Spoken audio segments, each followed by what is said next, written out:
గ్రౌండ్లో అడుగు పెడితే బంతి బౌండరీ దాటాల్సిందే. బౌలర్ ఎవరైనా బంతి వేగం ఎంతున్నా తన బ్యాట్ జలిపిస్తే రికార్డులు బద్దలు కావాల్సిందే. అతనే team India latest power hitter SRH dynamite Abhishek Sharma.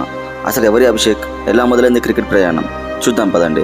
పంజాబ్లోని అమృత్సర్లో అభిషేక్ జన్మించాడు. తండ్రి రాజ్ కుమార్ శర్మ స్వయంగా క్రికెటర్. కొడుకుని గొప్ప ఆటగాడిగా చూడాలన్నది ఆయన కళ. అయితే ప్రయాణం అంత సులభం కాదు.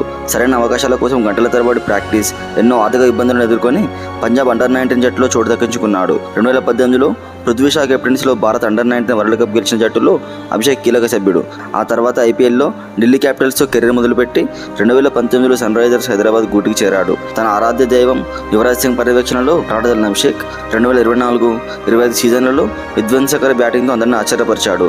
2025లో పంజాబ్పై 141 పరుగుల భారీ స్కోరుతో తన సత్తా ఏంటో ప్రపంచాన్ని చూపించాడు.